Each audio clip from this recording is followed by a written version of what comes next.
Boa noite. Hoje nós vamos falar sobre legislação para consultórios e clínicas. Eu vou falar junto com a Lília. Estou aguardando. Então, vamos aqui convidar a Lília.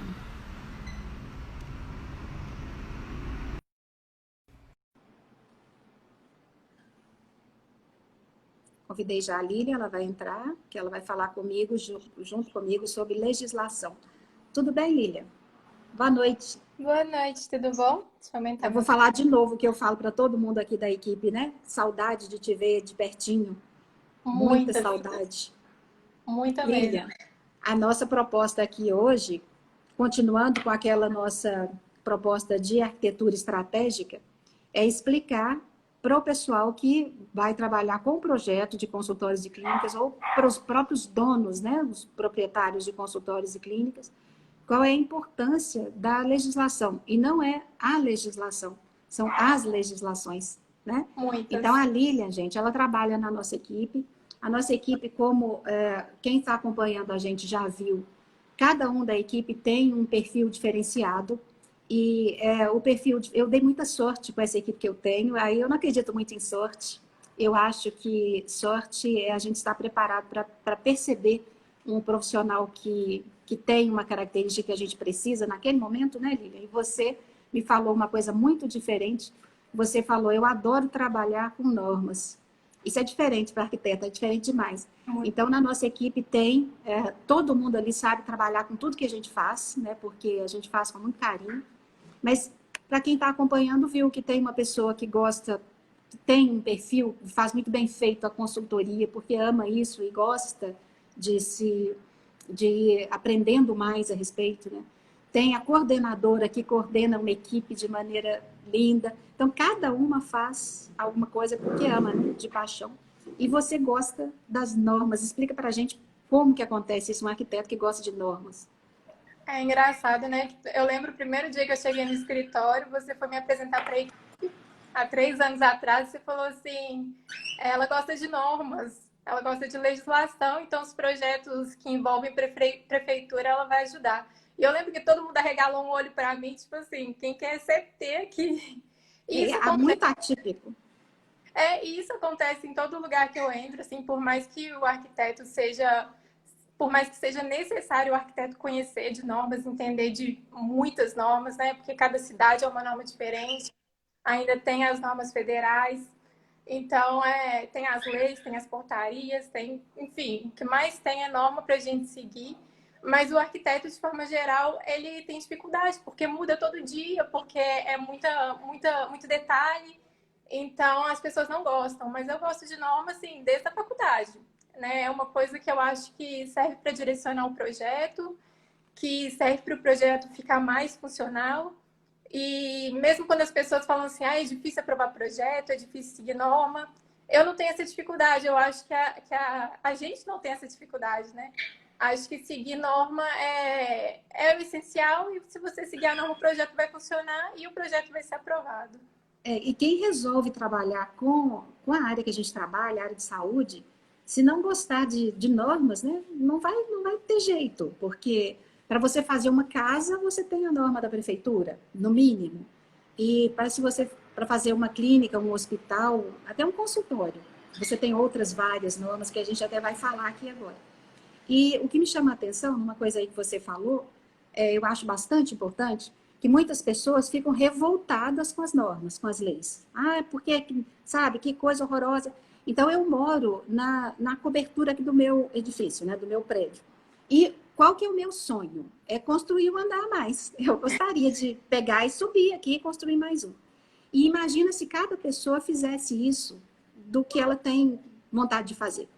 Eu estava andando numa cidadezinha histórica aqui de Minas e eu achei tão interessante porque tinha um senhorzinho, acho que eu nunca te contei isso, Helena, tinha um senhorzinho construindo na calçada.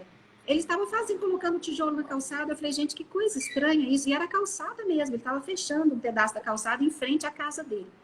Quando eu voltei lá, porque eu gosto muito de ir lá, é Lavras Novas, né? Aqui tem algumas pessoas da nossa equipe que adoram. Então vocês vão saber, algumas pessoas já devem ter visto. Ele terminou de construir uma varanda na calçada. Então você vem pela calçada e tem que sair da calçada, passar pela rua, porque ele resolveu construir na calçada, a varanda dele. Então imagina se cada um fizesse o que pensa e seria um problema. Aqui em Belo Horizonte tem uma situação no centro da cidade, porque a norma mudou depois dessa época, mas são edifícios altíssimos e eles são colados um no outro, eles não têm afastamento nenhum, eles são colados. E isso dá um problema enorme para quando tem um incêndio, por exemplo. Sabe, você não tem como estancar um incêndio se a construção é contínua, é um quarteirão inteiro de construção contínua.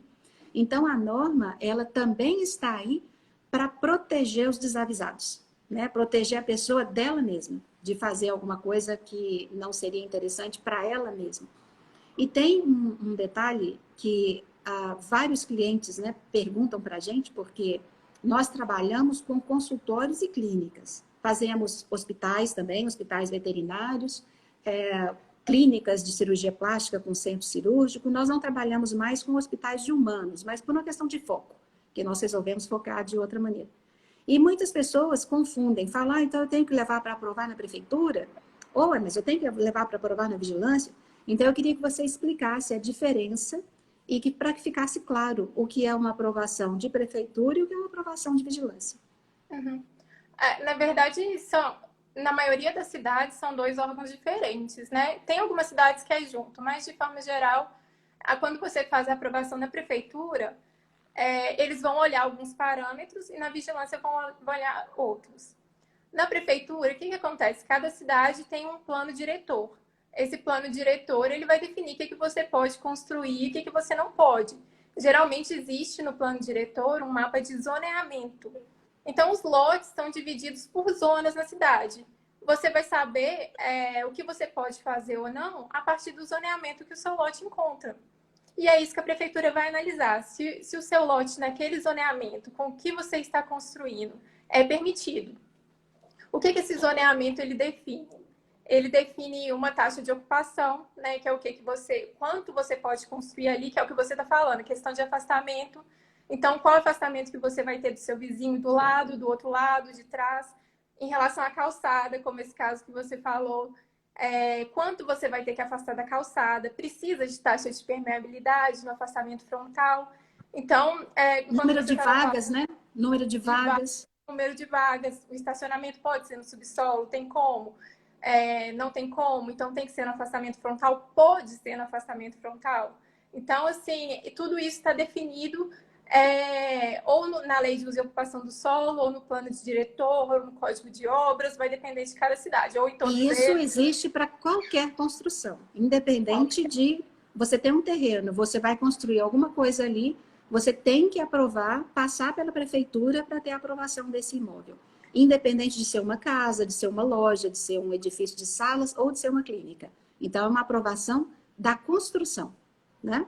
Exatamente. E eu achei interessante você falar assim, eu estou na cobertura e queria construir mais. Ontem eu tive uma reunião com um cliente nosso e aí ele falou assim, mas eu não estou entendendo por que eu tenho tantos lotes e eu tenho essa limitação construtiva. Tem uma pessoa do outro lado da cidade, ou né, relativamente próximo, mas não era no mesmo zoneamento, que construiu um prédio enorme e ele estava revoltado com isso. E aí eu expliquei para ele essa questão construtiva, essa questão de aprovação da prefeitura. Então, sabe o que é mais crítico que eu já vi? Foi um caso em Porto Alegre. O zoneamento, ele é dividido, claro, que por quarteirões, por zonas, e o que divide esse zoneamento normalmente são as ruas. Então, pode ser, né, que de um lado da rua possa alguma coisa e do outro lado não. E o nosso cliente ficou muito revoltado, ele ficou muito chateado até porque ele comprou um espaço achando que ele podia fazer a clínica dele. Mas daquele lado da rua não, era um outro zoneamento. Ele falava, mas do outro lado da rua tem. Eu falei, então, olha, dá uma olhada aqui nesse mapa, né, porque o mapa ele vinha colorido direitinho. Eu falei, tá vendo aqui? Não, você não pode, esse tipo de clínica que você vai fazer, inclusive é uma consulta que a gente tem que fazer antes, né, Lília? Você poderia até depois que você falar isso, a diferença dos dois, você falar que tipo de consulta a gente tem que fazer antes de escolher um imóvel, que eu acho importante. Sim, sim. Até abrir um parênteses para falar disso. antes de você construir, você vai precisar fazer uma consulta prévia, que é para saber se você pode construir a sua atividade, que isso é importantíssimo. E depois ver quanto você pode construir, né? Mas daqui a pouco a gente fala mais disso. Eu não falei a diferença para a vigilância, né? Então, a prefeitura é isso, são os parâmetros construtivos, e é isso que a prefeitura vai olhar. Então, ela não está preocupada se está tendo contaminação lá dentro da sua clínica, se não está. Ela quer saber se está adequado nos parâmetros construtivos, o quanto você está construindo, os afastamentos e essas questões que eu falei. Ela não vai avaliar divisões internas, né? Fluxos internos, porque isso já é de outra norma, não é dessa fiscalização. Ela avalia alguma coisa interna no sentido de um pé direito, por exemplo, essas coisas, o Código de Obras até define a abertura das janelas e tal. Mas você fala isso, Lilian, porque as janelas, elas têm uma... Você não... É claro que o arquiteto pode escolher abrir vou abrir isso aqui tudo em vidro, vou fazer uma parede de vidro para o lado de fora. Mas ele não pode escolher, por exemplo, deixar um quarto sem ventilação, sem janela. Estou falando aqui até de uma residência mesmo, de uma construção mais normal. Então, existem normas que definem, inclusive, quantos metros quadrados de área de ventilação que a gente tem que ter por cômodo, né? Então, assim, o arquiteto, ele está dentro de um poço de normas o tempo inteiro. De vez em quando, você até imagina o seguinte, como que essa pessoa consegue ser criativa com essa quantidade de normas segurando ele aqui. É verdade. Então, tem norma para tudo, né? Tem norma para quando você vai abrir a janela, para o tamanho do seu cômodo, né? Numa casa mesmo, tem o tamanho do quarto mínimo é definido. Você não pode fazer um quarto pequenininho, né? As pessoas abrem algumas brechas aí, mas não pode.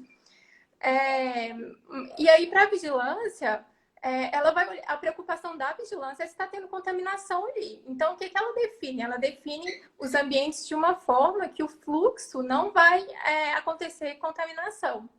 O que ela vai fazer? Ela vai definir a dimensão mínima dos ambientes. Então, dependendo da atividade que tem ali, ela já sabe que precisa de um ambiente maior ou menor. Se ela colocar um pequenininho no lugar que precisa de um ambiente grande, é muito provável que haja uma contaminação. Então, ela vai preocupar se vai ter um banheiro de funcionários aberto para uma copa de funcionários, que é uma coisa que a gente vê muito, né? Não pode, é uma área suja abrindo para uma área limpa. Então, a vigilância, ela define tudo que ela estudou, né? Que aquelas pessoas que criaram essa legislação estudaram e viram que não funcionaria. Então, o que está ali, existiu um estudo por trás. Então, não é só falar, eles não sabem de nada. Não, eles sabem. E porque eles sabem... É um detalhe que eu sempre percebo, porque a gente faz muitas consultorias de projetos que estão em andamento, né, da nossa área, e de projetos já executados. Então, nós percebemos isso que você falou, copa de funcionários que tem um banheiro abrindo para a copa. A vigilância não vai aceitar porque você está misturando uma parte limpa, que eles entendem como limpa, com uma parte suja. Por exemplo, fazer a esterilização, colocar a autoclave em cima da bancada do laboratório. Também não pode. Abrir o banheiro para dentro do laboratório. Então, a vigilância ela vai cobrar muito isso por questões de biossegurança, de você separar o que é limpo, o que é sujo, o que é crítico, o que não é crítico. E quando você consegue fazer uma clínica dessa maneira, você tem uma clínica funcional além de tudo. Você tem uma clínica que foi aprovada na vigilância, que é ótimo para você, né? Que a gente tem que fazer isso. E você vai ter, além de tudo, uma clínica funcional. Porque, de vez em quando, e aparece isso com uma certa frequência, a clínica maravilhosa, né, Lília? Pronta já, decorada, linda, gastou bastante na decoração, mas ela não seguiu as normas. Então, é muito comum aparecer 3 consultórios, sala de espera, banheiro de clientes e só mais nada. Aí você fala, e uma copa de funcionários? Nossa, esqueci de colocar. E um depósito de material de limpeza? E os sanitários deficientes? Então, quando o fiscal vai lá, ele vai perceber o seguinte, não tem sentido isso aqui que está acontecendo. Isso, infelizmente, é comum aparecer. Inclusive, a vigilância pede um relatório para falar o que vai acontecer ali dentro, né? Acho que até para... técnico você tem que contar como que o projeto foi feito, seguindo quais normas e o que acontece em cada sala. Né? Então, o fiscal que vai olhar isso, normalmente são pessoas que trabalham há muito tempo nessa área, que estudou muito as normas. E é importante falar, Lilian, que a norma da vigilância sanitária, a principal é a RDC 50, né, de 2002. Depois eu quero até que você explique aí que ela está sendo revisada e por que ela vai até demorar um pouquinho mais para sair, que ela vai vir forte, né, por causa disso. Então, a RDC 50 de 2002, ela é federal. Mas, por exemplo, em Minas Gerais, nós temos uma portaria estadual que cuida, por exemplo, de clínicas odontológicas. O Estado pode ser mais exigente do que a federal, ele não pode ser menos, mas ele pode ser mais exigente. E eu posso ter uma norma também municipal. Então, a gente tem que estar, assim, antes de fazer o projeto, porque nós fazemos projeto no Brasil todo, nós temos que verificar. Então, nesse local, quais são as normas que eu vou ter que seguir? E você que faz isso, né? No escritório, sempre antes de começar um projeto, tem projetos que a gente começa a partir do terreno. E a primeira coisa que eu te falo, né? Olha para mim quais são os parâmetros de projeto. O que eu posso fazer aqui? O que a gente pode fazer nessa situação? Isso. Então, a primeira coisa que a gente faz é exatamente isso. Estudar quais são as legislações para aquele lote, né? Então, por exemplo, no Rio de Janeiro tem leis muito específicas. São Paulo tem leis muito específicas.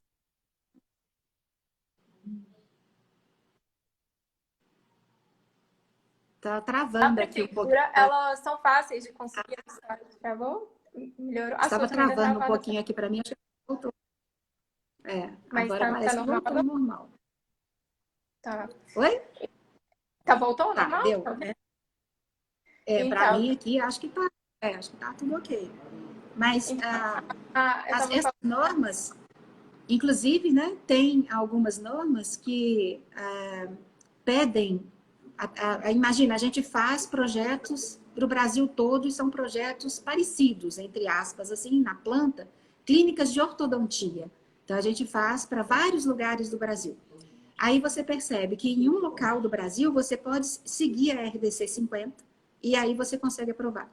Num outro local, por exemplo, Minas Gerais, é muito mais exigente do que a RDC 50.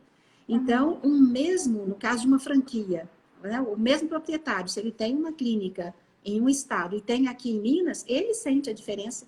Ele fala, mas por que lá eu posso ter dessa maneira e aqui tem que ser diferente? É porque a norma ou estadual ou municipal foi mais exigente e a gente teve que seguir ali. Então, antes de começar o projeto, é por isso que é o que você estava falando, quando deu uma travadinha aqui, que a gente tem que olhar esses parâmetros para que fique tudo de acordo, né?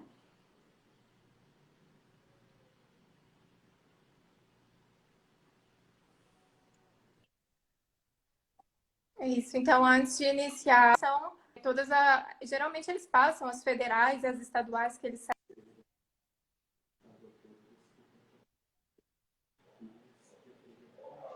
Aqui para mim tá travando. Será que para você também? Deu uma travadinha, mas já passou. Então é isso. Então a gente pega essas legislações locais e aí tem que adaptar. Assim, o que você geralmente é isso que você falou, que pode fazer num lugar, não pode no outro. E se você ficar fazendo isso sem ver as normas, provavelmente não vai ser aprovado. Aí entra aquela questão do arquiteto falar, é difícil de aprovar projeto. Né? Não é que é difícil, eu contei um dia, Lilian, não sei se você lembra, mas eu contei que eu dividia a sala com um calculista, que foi até o que acabou me indicando o primeiro hospital que a gente fez, né? Que veio uma história assim.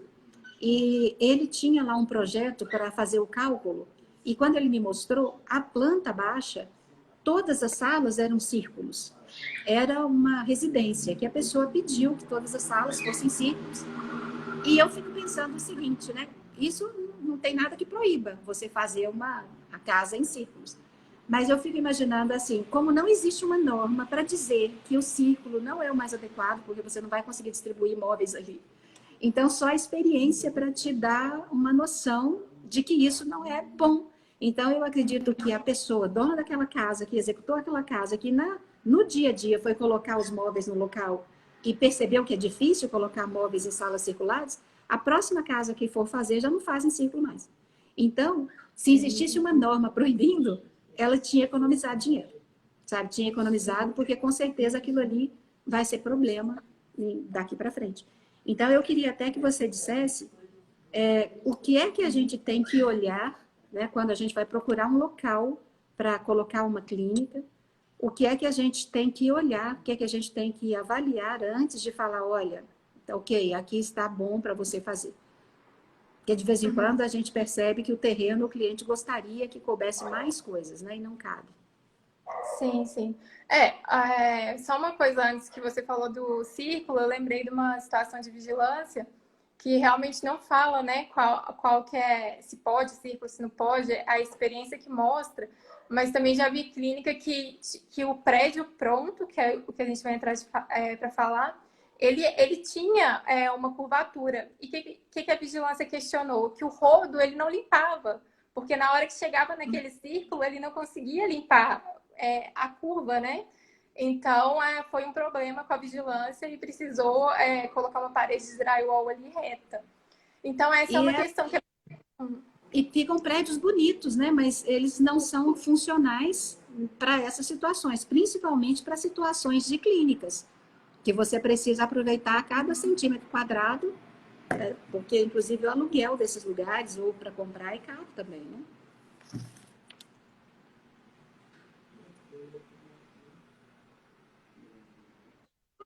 Sim. E, então, para avaliar, tem várias coisas. Então, a questão construir aquela atividade ali, mas geralmente, que é o que mais acontece, né? É você pegar uma sala pronta, um andar pronto. Então, numa edificação já pronto, alugar, né? E aí é importante olhar muitas coisas, assim.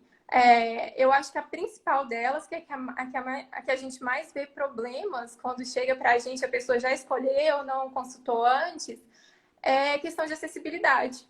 Né? Então, a gente tem essa norma de acessibilidade, que é a 9050, a NBR 9050, que ela vai definir para a gente que todo edifício ele precisa ser acessível. Então, o que isso significa? Que um cadeirante ele precisa entrar e sair daquele edifício de todos os lugares que é de acesso ao cliente. E a acessibilidade é desde a entrada, né? Desde a entrada. De vez em quando a pessoa fala, ué, mas aqui depois que entrou, não. Então tem escada lá na entrada. Então isso já é problema, né? Isso. Então, nesse caso, tem uma escada na entrada. Que precisa acontecer? Dá para colocar uma plataforma elevatória ali, porque precisa ter, ou tem espaço para uma rampa? Né? É muito comum a gente ver um cliente que acha que a rampa é do tamanho da escada, né? Então, não, é só colocar uma rampa ali do lado. E não é a NBR 9050, ela define também a inclinação. Que imagina, você sendo cadeirante, não tendo tanta força no braço, tendo que empurrar a cadeira para subir. Então, alguém veio dar apoio aqui. O meu não sei como, que um dia perguntaram, Lili, se para trabalhar no escritório precisava ter gato. Eu falei, não, mas se tiver, a gente gosta. Eu tava aqui morrendo de medo dele subir, ele já vem me encarando e vindo. Mas, enfim, É bom até falar, Lili, em torno de 48 metros, não é? De rampa, de desenvolvimento de rampa para subir um nível. É pelo menos isso. Sim, então, as pessoas acham que, vou colocar uma rampa que é mais barato que um elevador. Não é. Não é, e vai tomar a clínica toda, né? E vai tomar um espaço enorme, não é barato, porque a estrutura dela vai ter que ser feita de alguma maneira. E essa estrutura também não é barata. E aí a gente tem que tomar cuidado nessas escolhas. Mas pode continuar. Sim, então, até grau, se não for o nível inteiro, né? Geralmente tem ali 5, 6 degraus para entrar em clínica, isso é meio comum. Aí o cliente acha que vai ser só uma rampa do lado, mas não é. Essa inclinação que a norma define, que é 8,33%, 8,33%, ela transforma numa rampa enorme. Então, a rampa tem que ir e voltar várias vezes ali perto daquela escada. Então, e algumas vezes acaba com um jardim frontal, que a pessoa tinha gostado, comprou, alugou aquele imóvel por causa do jardim, e a rampa acaba com o jardim. E sem ou ela, acaba com o jardim, ou entra pela clínica e acaba com parte ali da recepção. Então, essa é uma questão que precisa ser verificada. Questão de se tiver mais de um pavimento, ou se o pavimento que a pessoa estiver alugando ou comprando não for o primeiro. Então, tem que ver se tem elevador, se não tiver, tem a possibilidade de colocar, tem espaço para colocar. Pode ter uma e até se a porta do elevador existente abre 80 centímetros, né? Porque alguns edifícios antigos, os elevadores, quando abrem, a porta aberta não libera 80 centímetros, que é o mínimo que a gente precisa de passagem em todas as portas. Tanto do elevador quanto de todas as portas da clínica. Exatamente. Essa é outra questão também que a gente vê muito, né? Então a pessoa aluga, acha que aquele local está muito bem dividido e fala, não precisa mexer em nada. A gente vai ver as portas são de 70 centímetros, tem porta de 60, e a gente fala, tem que abrir. E aí o cliente fala, não posso fazer obra. Essa é uma questão que tem que ser olhado antes, porque realmente não passa um cadeirante ali. Então a vigilância não vai aprovar, não adianta insistir que não vai ter jeito. E a gente está falando de vigilância, mas eu me lembrei aqui de um outro detalhe, porque já vi acontecer várias vezes. Então, antes de você alugar um imóvel, seja sala ou casa, quando for comprar, você tem que tomar mais cuidado ainda, porque o investimento é muito grande. É mesmo alugado, depois, quando você vai fazer uma reforma, é um investimento grande. Mas existem outras normas também, né, que já aconteceu, de um dentista comprar uma casa maravilhosa para montar uma clínica, e a casa tinha sido tombada pelo patrimônio. Então, ela foi tombada pelo patrimônio histórico e não podia mexer. Você não pode mexer numa casa tombada. Como é que você vai fazer instalações hidráulicas e todas as salas, praticamente todas, têm pias com esgoto, né, com instalação que passa, e se você não pode mexer no piso? Então, deu um problema enorme, porque ele não sabia. Era uma casa linda e ia virar uma clínica linda se pudesse, mas não pode. Então, antes de tomar qualquer atitude, você tem que ver, né? Você já falou aí, nesse local, primeira consulta, né, Lília? Nesse local pode ter a clínica do porte que eu estou montando? Porque muitas vezes pode ter um consultório, mas não pode ter uma clínica. Pode ter uma clínica, mas não pode ter uma clínica que tenha procedimentos cirúrgicos. Né? Pode ter uma clínica, mas não pode ter, por exemplo, na veterinária é muito comum isso. Pode ter um consultório ou então uma clínica, mas que não tenha internamento. Isso dá até para a gente entender que se for uma área residencial, imagina os cachorros fazerem barulho para as pessoas que moram ali. Então, são vários detalhezinhos e chega nesses detalhes que você está falando agora, que já são detalhes bem refinados, né? E as pessoas muitas vezes compram ou alugam meio no impulso, e aí depois chegam com esses ambientes que são problemáticos para resolver. Sim, e além disso tem a questão, além do porte da clínica, às vezes a pessoa fala, não, eu sou... Recentemente a gente teve um caso, né, que a pessoa falou assim, não, eu quero colocar a cirurgia, quero ter cirurgia. E aí, quando a gente foi fazer, a pessoa não entendeu porque não cabia, mas porque na cabeça dela a cirurgia era só a sala de cirurgia, né? Mas a RDC 50, ela determina quais os ambientes tem que ter. Então, se você vai ter cirurgia, você vai precisar ter um pré-anestésico, um pós-anestésico, uma sala de utilidade mínimo que toma um espaço enorme. Então, você tem que saber o que você quer na sua... O menor centro cirúrgico que a gente conseguiu aprovar, Lilian, você vai lembrar dele, ele tem 87 metros quadrados. O menor centro cirúrgico, porque é um ambulatorial. 87 metros quadrados. Aí todo mundo fala, gente, mas 87 metros quadrados, eu só queria uma sala de pequenas cirurgias. Então, a sala de pequenas cirurgias tem 20 metros, que muitas pessoas já acham enorme, mas ela precisa ter, e todos esses apoios que você falou, dentro dos mínimos que poderia ser aprovado. Então, 87 metros. E as pessoas muitas vezes falam, então aqui eu coloco uma cirurgia, e esquece que junto com a cirurgia vem tudo isso. Vem isso aí junto. E a RDC 50 ainda está aumentando, nessa revisão ainda vai aumentar essa sala mínima, que é de 20 metros, né? Acho que para 30, por aí. Essa coisa da revisão, vamos deixá-la aqui para o final, porque ela é meio assustadora, né? Então, vamos deixá-la para o fim, para não desanimar as pessoas. Mas antes ainda mais, né? Quanto mais complexo for a especialidade, quanto mais complexidade tiver a especialidade, mais o profissional, o dono da clínica, tem que ficar atento a todas aos requisitos que tem que ter aquele ambiente. Senão, ele pode comprar, como eu falei, e depois ter que devolver, ter problema, não conseguir montar o que ele gostaria de montar, o que é muito complicado. Tem agora também, que é bastante importante, a norma, essa RDC 50, para quem nunca viu, é um livreto, né? É um livreto e ela está aí desde 2002. Então, é um livreto que já deu para dar uma decorada nele, porque de tanto que a gente olha, tá aquele livreto lá. Então, ali a norma foi feita para se projetar hospitais. Você olha as atividades que vão acontecer, elas são divididas em blocos funcionais, e aí você chega ali num bloco funcional e entende, né? Você vê qual que é a lógica de funcionamento e vai projetar. Então, ok. Mas e na hora de você fazer uma clínica? Como é que você... Está escrito lá que clínica vai ser de tal jeito? Eu nunca li. Está escrito lá que clínica de tal especialidade vai ser feita de tal maneira? Também não. Clínica odontológica vai... Aqui a gente tem uma portaria em Minas, mas na RTC está falando um detalhe só lá de odonto. Então, eu estou fazendo essa observação porque a gente precisa conhecer muito a lei até para fazer uma defesa do projeto em cima da lei. Não que você vá fazer alguma coisa que não dê para ser aprovado, mas você vai fazer de uma maneira que a atividade possa ser feita, mas de uma maneira diferente que o fiscal possa aceitar dentro das normas. Porque o arquiteto é responsável pelo projeto e o fiscal que aprovou também.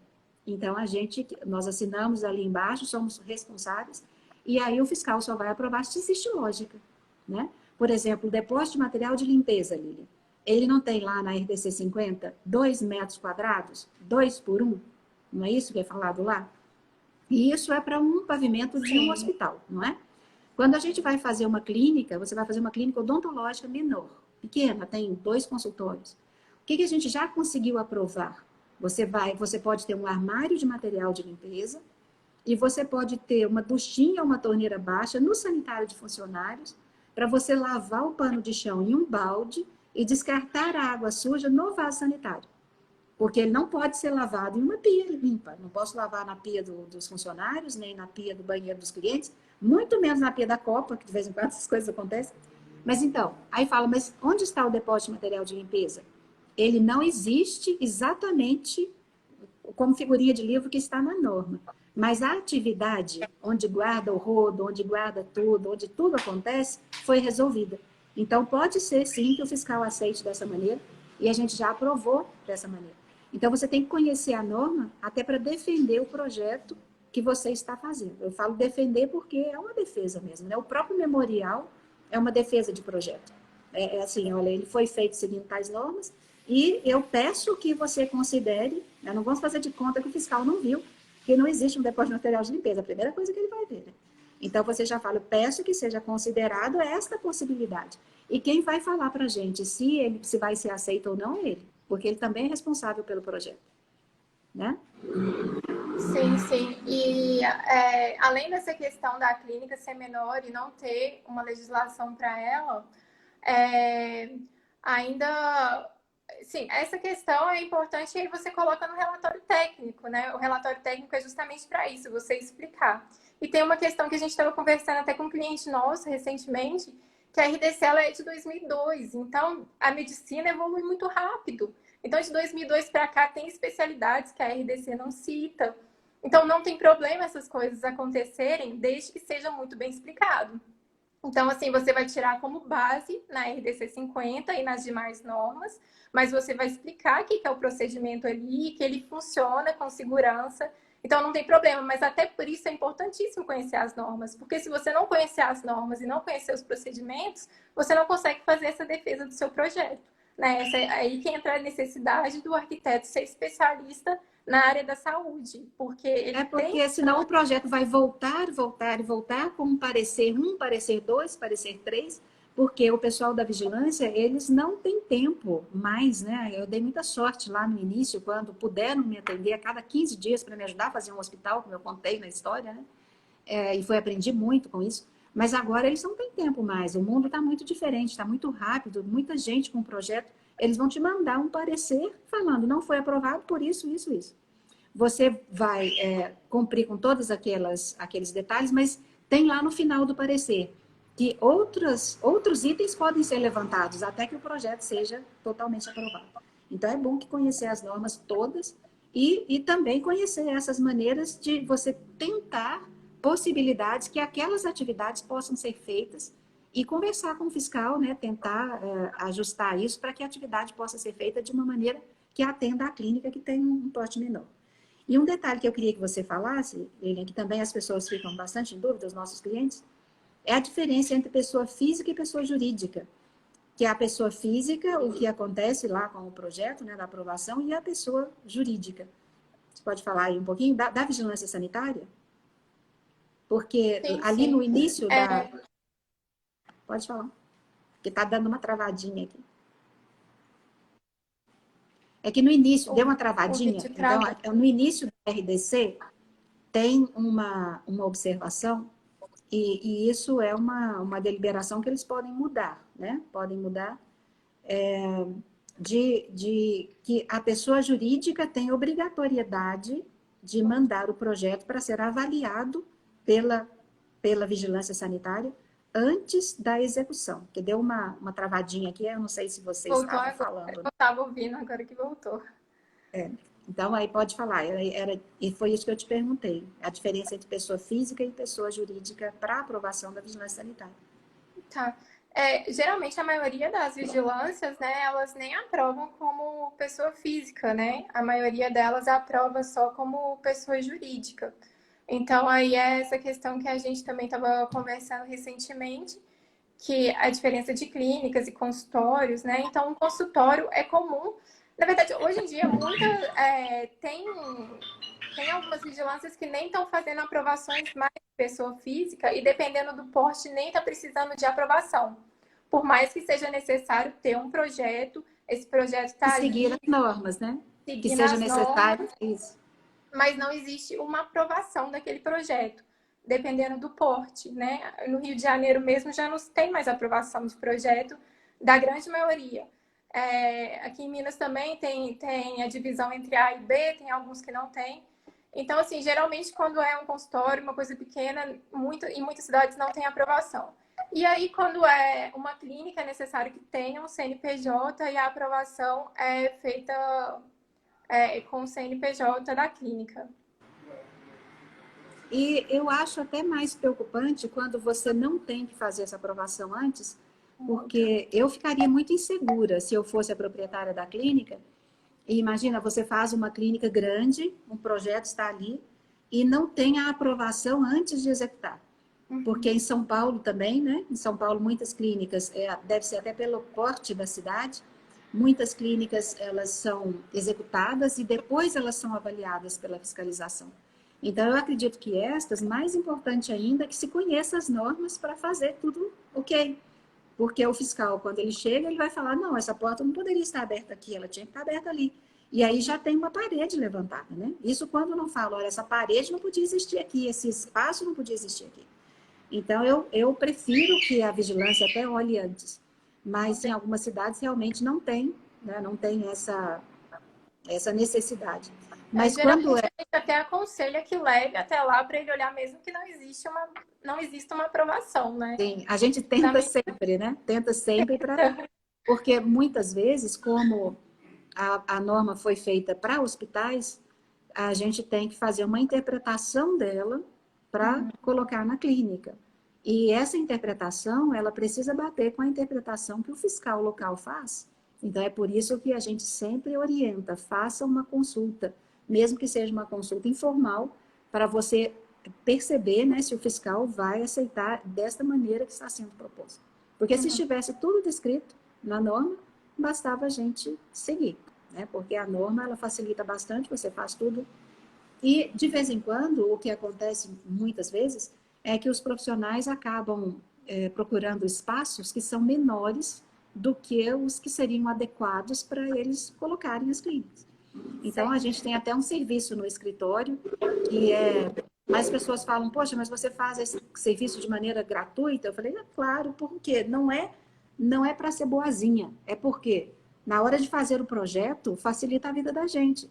Então, o que a gente faz? Qual que é a linha de raciocínio para você fazer uma clínica? Descreva as atividades, o que é que você vai fazer nessa clínica. Então, qual o mix de serviço que você vai oferecer para o cliente? Então, você é dermatologista, você vai oferecer dermatologia estética, quais aparelhos que você vai oferecer para o cliente? Vai pensando nisso. Em cima disso, você lista todas as salas que você vai precisar para desenvolver o seu trabalho. Então, é aquele esquema de arrumar mala. O que é que eu vou colocar na mala? Sabe, você vai descrevendo. O que é que eu preciso? Aí você vê, olha, eu vou precisar de uma sala de estética corporal, uma sala de estética facial, e faz uma lista disso. O médico, né, o dermatologista, é provável que ele vai vir com uma lista dos ambientes nobres dele. É tudo que ele lembrou que ele vai precisar, principalmente os ambientes em que ele atua. Mas ele vai esquecer, na maioria das vezes, dos apoios, que são copa, sanitário de funcionário, almoxarifado, depósito de material de limpeza, arquivo, essas coisas assim, que existem, só que a gente esquece delas, né? A gente, aqui eu estou falando assim, o profissional, que a gente aqui não esquece não, porque a gente trabalha justamente com isso. Então, nós pegamos essa listagem que o profissional manda, que é o que ele deseja ter, tá? Ele deseja um consultório, mais um consultório de apoio, mais uma sala de estética facial, mais uma sala de estética corporal. É isso que eu quero para trabalhar. Então, a gente vai completar essa lista. Então, vamos ter aqui uma sala de estar de clientes, um sanitário de clientes, provavelmente um sanitário para portadores de necessidades especiais, que é a exigência da vigilância, mais o sanitário de funcionários, mais tudo aquilo ali que eu falei. Então, você precisa de uma área de aproximadamente tantos metros quadrados. Depois disso, é que a pessoa tem que ir procurar o espaço. E não o contrário. O contrário é assim, eu arrumei 2 salas, e cada sala tem 30 metros quadrados, e eu quero colocar lá isso, porque vai imaginando assim e esquece esses apoios. Então, fica difícil, não consegue aprovar depois. É o contrário, né? Então, por isso que a gente disponibiliza no escritório muitos profissionais me passam isso, passam a listagem das salas, e eu falo, para montar essa clínica, você precisa de tantos metros quadrados. Facilita a vida, né? Não vai ter nada maior do que era o necessário, pagando porque você paga por metro quadrado o aluguel, ou mesmo para comprar, né? Não vai ter sobrando espaço. E pior ainda, não vai ter faltando espaço, né? Porque é bem pior até quando falta. Então, Sim, assim, essa tem... questão do dimensionamento, até do ambiente mesmo, é importante, porque às vezes o profissional ele lembrou de alguns ambientes, mas ele não consegue visualizar o tamanho desse ambiente no lugar que ele está comprando ou alugando. Então, assim, para cada tipo de atividade tem um consultório de um tamanho, então não é um padrão, né? Por exemplo, um consultório odontológico, você vai precisar de uma cadeira, de um armário clínico, e tem lá a dimensão mínima. Mas se você for fazer um consultório ginecológico, você precisa de um banheiro anexado à sala, você precisa de espaço para balança, para maca, separado por um biombo, você vai ter que ter o escritório.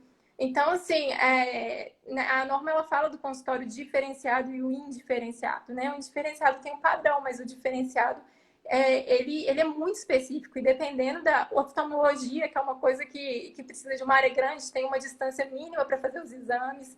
Então, assim, às vezes o profissional também não consegue visualizar isso. E isso que E você outro faz de detalhe, olhar. que você, a gente já conversou a respeito disso, é a parede ou as divisórias, que as pessoas normalmente esquecem delas. E elas ocupam espaços também. E isso, de vez em quando, acontece. Por exemplo, já aconteceu de uma profissional chegar com uma sala que ela comprou e que ela achava que tinha 43 metros quadrados. E de área útil, a área útil é a área que a gente pode usar. Ela tinha em torno de 38 e pouco. Olha a diferença. E aí ela falou, poxa, mas me venderam uma sala menor, eu paguei por 43. Eu falei, não, você tem 43, mas você observe que uma parede de 20 centímetros de espessura, com 5 metros de comprimento, tem 1 metro quadrado dentro da parede. Né? Então, assim, estas coisas podem confundir pessoas que não trabalham com isso.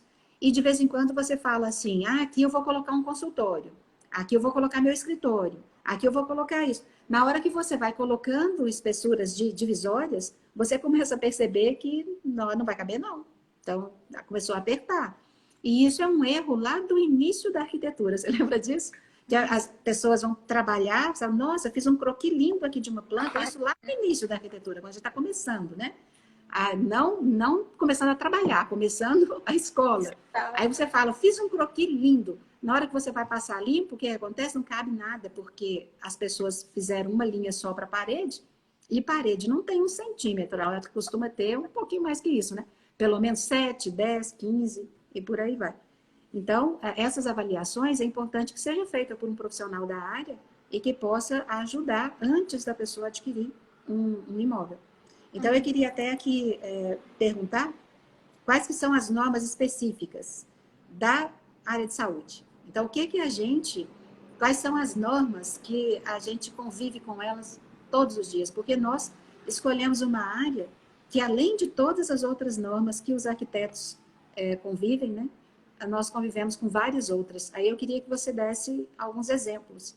O que quais são os problemas que a gente tem que enfrentar e até para resolver essas normas. Depois nós vamos dar aqui alguns exemplos do que acontece no dia a dia, né, que eu espero que não aconteça com muita gente, mas que a gente já viu acontecer.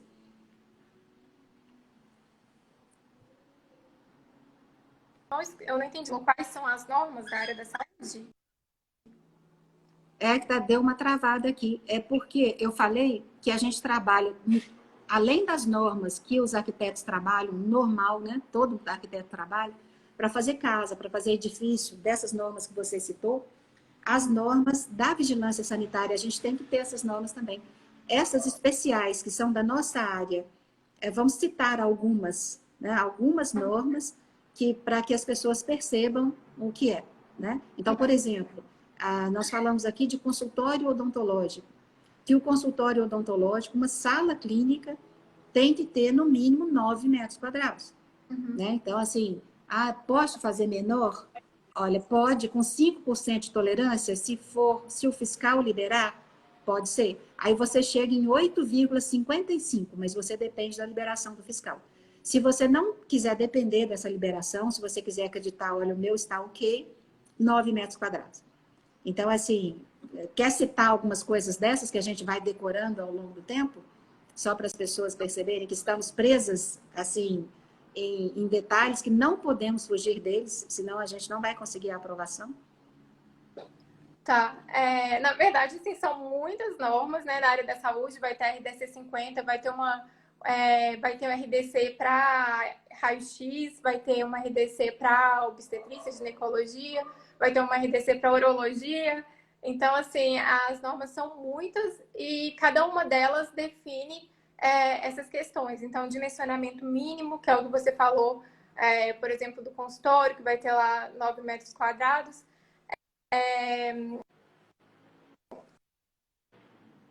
Uma área de centro de material esterilizado, definir que precisa ter ali uma área.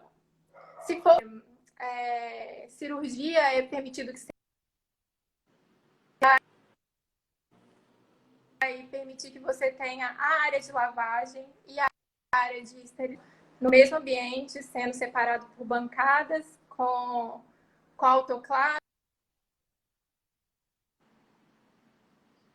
Tem um dimensionamento mínimo, né, de 8 metros quadrados quando é junto, porque se você estiver lavando numa bancada, vai espirrar o que está sujo ali onde está esterilizado. Então, existe um dimensionamento mínimo. Interessante isso, né, Lilian? Que cada caso, aí você tem até um dimensionamento.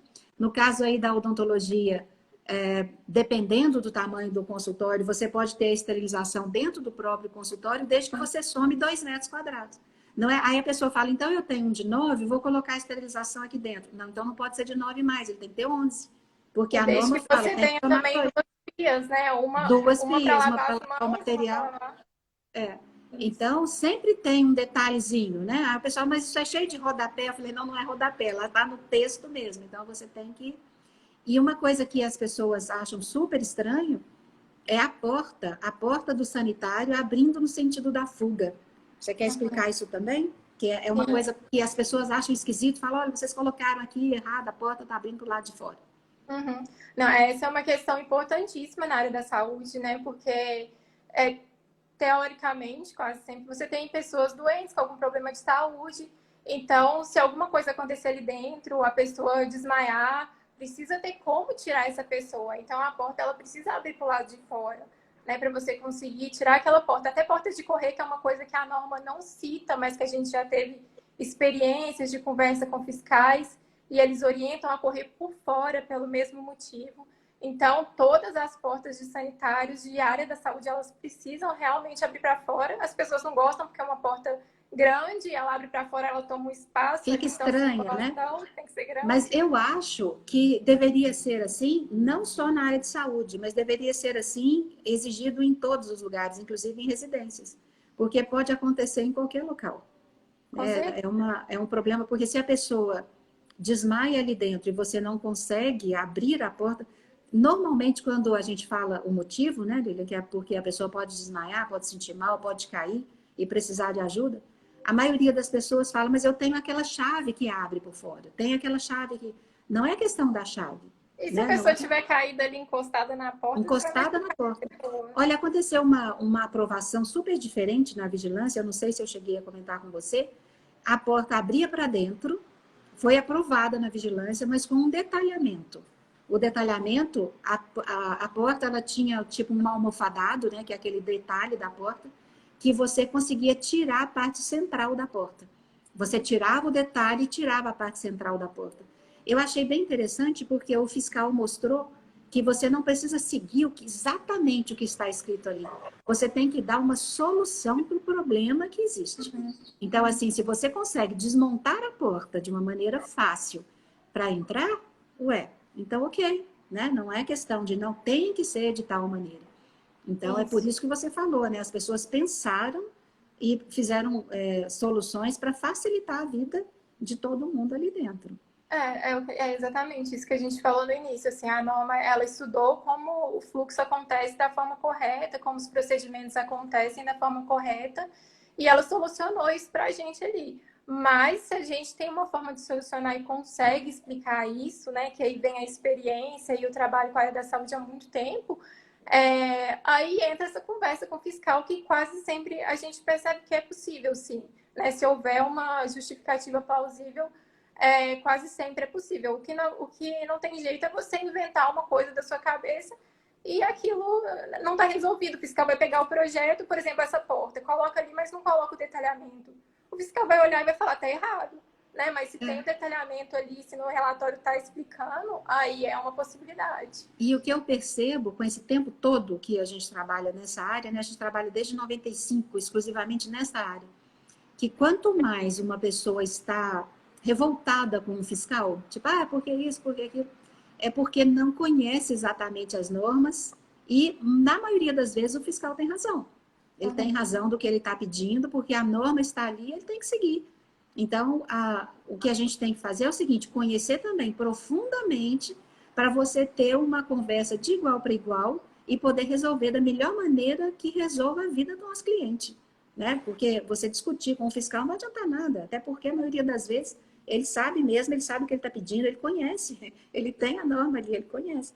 Agora, a gente tem 9 minutos e eu queria que você dissesse, aquilo que a gente falou, vamos deixar para o final, essa revisão da norma que está sendo feita. A RDC, essa revisão dela foi prometida para 2007, depois ela foi prometida para 2012, mas agora a gente sabe que ela estava sendo mesmo bem, né, resolvida e que era possível que saísse logo agora, né? E aí eu queria que você contasse essa história e por que ela não vai sair e o que a gente pode esperar daqui para frente. Sim, houve de fato uma revisão, teve a minuta da norma, abriu para consulta pública, então existe uma norma revisada, mas aí logo veio a pandemia, né? Veio o Covid. E aí foi percebido na área da saúde de que tem alguma coisa errada, né? Os ambientes eles precisam ser maiores, as coisas não estavam funcionando, porque se estava havendo contaminação, tá? Que é um vírus altamente contaminável, mas se está havendo contaminação, tem alguma coisa errada. Então, a norma que houve a revisão e que já tinha tido consulta pública no final do ano passado, estava pronta para sair, ela foi paralisada. Então, assim, né, a gente conhece pessoas que estão envolvidas com essa revisão e que falaram que está tudo parado. Vai ter que esperar, porque o ambiente da saúde ele vai ter que ser repensado, como já está sendo, né? Então, a norma parou e vai haver uma revisão, eu acredito que vai haver uma revisão muito mais complexa agora. Eu também imagino que eles vão voltar, talvez eles voltem até para consulta pública, porque muita gente pode dar a sugestão. Você viu aquele e-book que a gente fez de orientação para atendimento, né, que os clientes nos pediram, como que os próprios clientes exigem algumas coisas. Então, eu acho que isso vai ser bem interessante para a norma voltar até para a consulta pública e fazer essa revisão. E se os clientes estão pedindo, né, os clientes que eu estou falando, os clientes finais, aqueles que estão sentados lá na sala de espera, eles estão se sentindo incomodados e vai demorar um tempo para a pessoa achar que o mundo está tá normal de novo, né?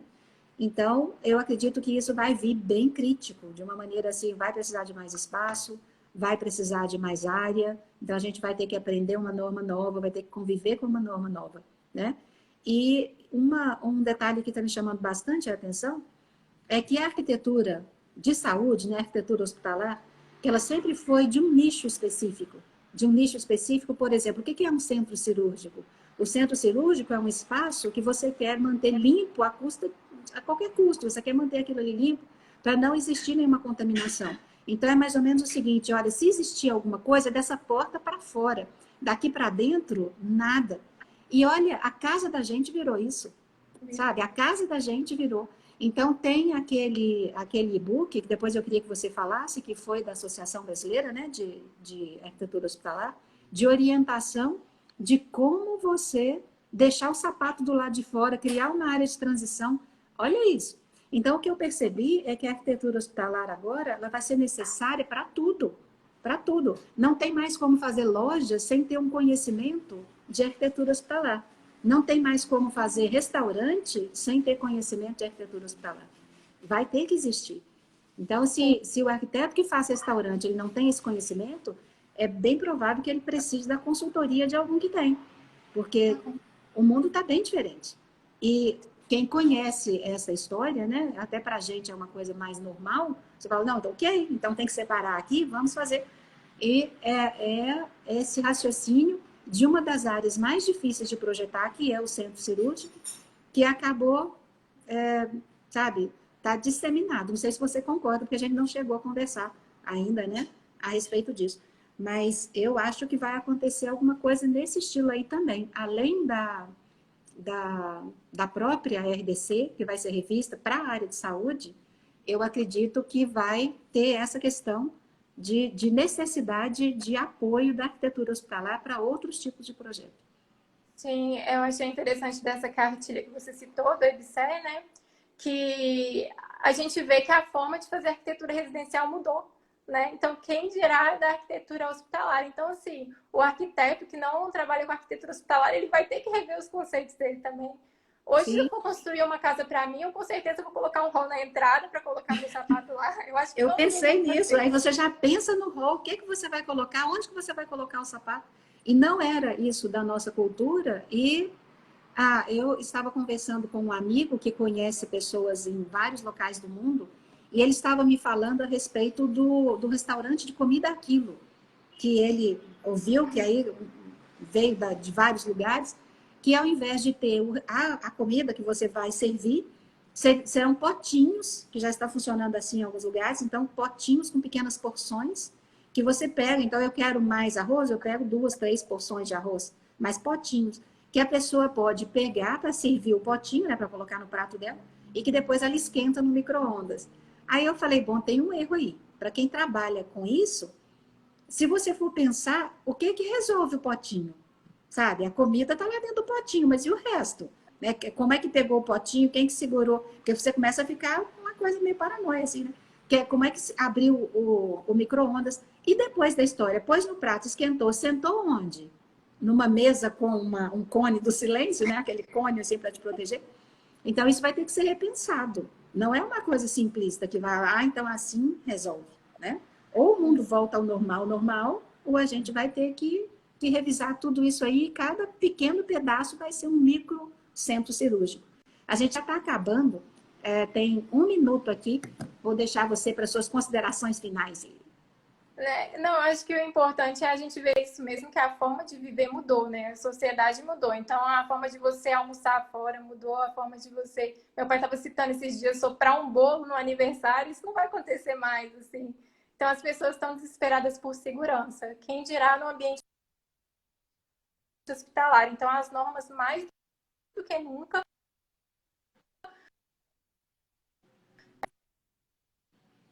Deu uma travadinha aqui na... de ser pontuadas agora nesse momento. Eu acredito que até o ensino da arquitetura vai mudar em cima disso. E, pelo menos, quando eu fiz, não tinha uma matéria, né, de arquitetura hospitalar. E acredito que agora ela vai ser necessária, justamente por causa disso. porque foi a primeira, mas provável que não vai ser a última que a gente vai viver. Então, olha, gente, muitíssimo obrigada. A gente guarda as nossas lives no nosso canal do YouTube, que é Ambiente Amigo, né? YouTube Ambiente Amigo. Fique à vontade. Boa noite. Obrigada, Lília. Obrigada. Obrigada, Su. Tchauzinho para